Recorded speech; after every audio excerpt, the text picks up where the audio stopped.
Hello, everybody. It's Zach here. I'm just going to take a few minutes here today to tell you the proper way to log into Chrome. There are essentially two ways to log into Chrome. The first one is in this lower region right here. It usually would involve our staff symbol and either your initials or your picture that you've chosen, something like that. The other place to sign in is right here. It usually involves some sort of avatar that Google has set apart for you.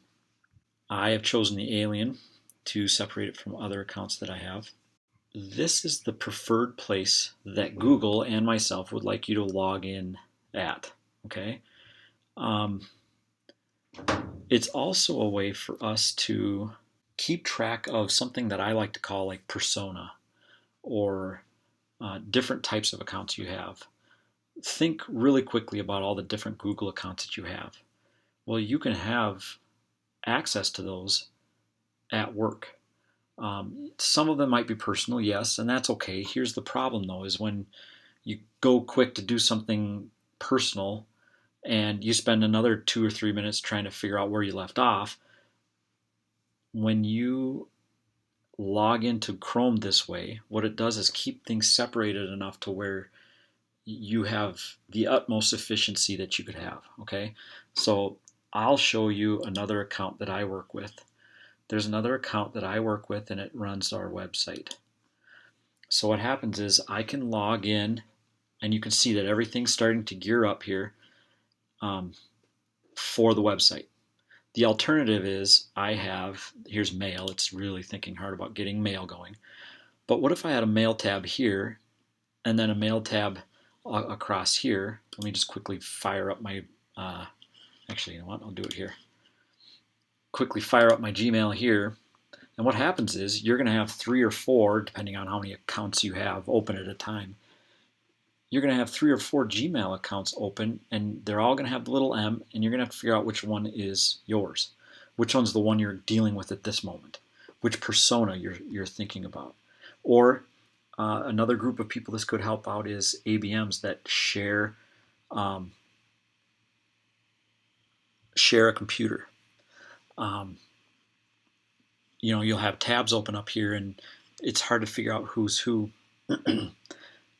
Whereas if you would log in at this level, I'll call it the Chrome level, you can easily switch from account to account, whether that's a teacher who has several different accounts. Maybe you have stuff from your schooling still, and you still have access to that.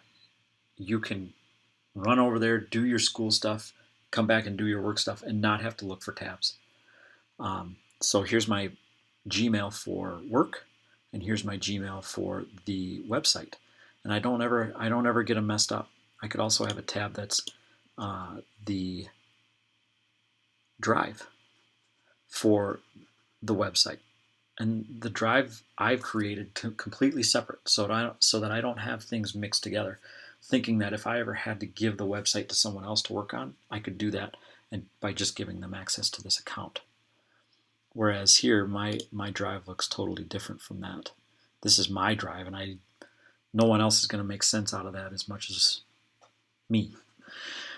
So different personas, different people can be managed right here. And there's a spot a little further down where you can literally manage who has access on this computer and who doesn't. So here I have different personas of myself, but you could also imagine that this is different coworkers that you have. And you can add yourself by adding a person, picking an emoji or an avatar, whatever you want to call it, put your name in there, and then log into Google and you got it. Then you would be added as a person on this computer, and you would access this person, your new self, by clicking on yourself out of this list. The alternative also is to have a bunch of different people in this part of the accounts. This is like logging in at a tab level. And what can happen is you could have intermixed tabs across the top, and that's just not as efficient. Like I said before, you could have inbox, inbox, inbox, and you're trying to figure out which one you're on and who's who. Whereas if you separate it out by persona or by person, it's a lot easier. If there are other accounts here, you just click on the account, hit remove, and instead log in by going to the upper picture and managing people. The only other thing that I'd like to mention is if you are sharing computers and you're sharing Google accounts like this, you want to make sure that you always log out. So I'm going to actually do it up here, and I think you'd even log out at this level. We're going to sign out here. So that's all I had for you. Have a great rest of your day. Bye.